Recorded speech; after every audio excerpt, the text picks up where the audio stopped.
when folks mess with Americans, we go after them. Now, Governor Romney had a very different response. While we were still dealing with our diplomats being threatened, Governor Romney put out a press release trying to make political points. And that's not how a commander-in-chief operates. You don't turn national security into a political issue. Certainly not right when it's happening. And people, not everybody agrees with some of the decisions I've made. But when it comes to our national security, I mean what I say. I said I'd end the war in Libya, in Iraq, and I did. I said that we'd go after al-Qaeda and bin Laden. We have. I said we'd transition out of Afghanistan and start making sure that Afghans are responsible for their own security. That's what I'm doing.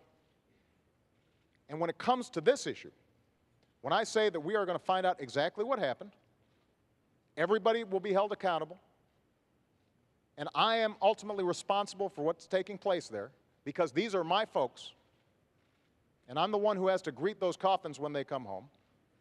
You know that I mean what I say. On the day following the assassination of a United States ambassador, the first time that's happened since 1979, when we have 4 Americans killed there, when apparently we didn't know what happened, that the president, the day after that happened, flies to Las Vegas for a political fundraiser, then the next day to Colorado for another event, another political event. I think these actions taken by a president and a leader have symbolic significance, and perhaps even material significance, in that you'd hope that during that time we could call in the people who were actually eyewitnesses. We've read their accounts now about what happened. It was very clear this was not a demonstration. This was an attack by terrorists. The day after the attack, Governor, I stood in the Rose Garden and I told the American people and the world that we were going to find out exactly what happened, that this was an act of terror, and I also said that we're going to hunt down those who committed this crime. And then a few days later, I was there greeting the caskets coming into Andrews Air Force Base and grieving with the families.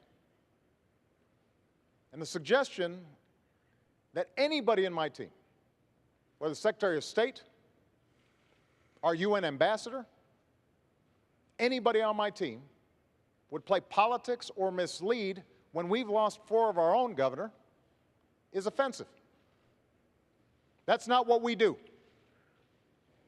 That's not what I do as president. That's not what I do as commander-in-chief. Governor, if you want to reply Yeah, just quickly to this, please. I certainly do. I think it's interesting the president just said something which is that on the day after the attack, he went to the Rose Garden and said that this was an act of terror. That's what I said. You said in the Rose Garden, the day after the attack, it was an act of terror. It was not a spontaneous demonstration. Is that what you're saying? Please proceed, Governor. I want to make sure we get that for the record, because it took the president 14 days before he called the attack in Benghazi an act of terror. Get the transcript. He did, in fact, sir. So let me call it an act of terror. Can you say that a little louder, Candy? He did call it an act of terror. It did as well take 2 weeks or so for the whole idea of there being a riot out there about this tape to come out. You're correct about that. The administration indicated that this was a reaction to a video and was a spontaneous reaction. They did. It took them a long time to say this was a terrorist act by a terrorist group.